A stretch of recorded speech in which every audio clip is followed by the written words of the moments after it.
So this farm, this land, there's about 200 acres total. Оваа фарма, оваа земја има вкупно околу 200 хектари. Има околу 100 хектари трева. Ова земјиште беше купено без намена пред околу 43 години од родителите на мојата сопруга. Тие потоа се повлекоа од земјоделството пред околу 20 години. Мојата сопруга и јас се преселивме овде за да се грижиме за нив. Започнавме нов земјоделски бизнис. Тоа е истото земјиште, но со ново име. Bean Hollow Grassfeed. I've always been focused on ecological concepts. Од секога сум бил фокусиран на еколошките концепти во земјоделството и заштитата.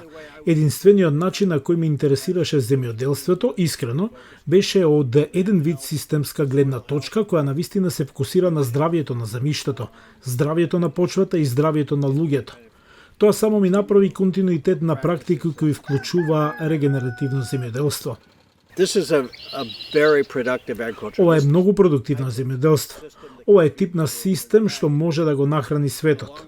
Всушност, на долг рок, тоа е веројатно единствениот начин да се нахрани светот.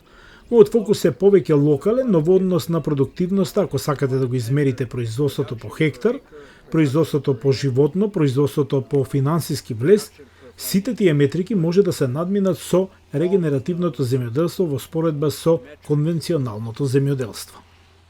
Organic farming is frankly a certifying term. Органското земјоделство е искрено нешто како термин за потврда. Не се користат хемиски џубрева, не користите хемиски средства, но мислам дека е донекаде нецелосно. Но мислам дека регенеративното земјоделство е следен чекор и кон обнова на системите. My advice to a farmer who's interested in changing. Мојот совет до земјоделецот кој е заинтересиран за промена е прво, да биде отворен за нови идеи, второ, да не се ограничуваат од она што го правил нивниот татко или мајка или она што го прават нивните соседи. Отворете го вашиот ум за промена. Сакате да ги започнете тие промени на доволно голем обем за да имате влијание, но не во толку голем обем што ќе ве преоптоварат промените. Сменете едно или две полиња со друга практика, например, земете едно стадо животни или една класа животни и пробајте нешто различно.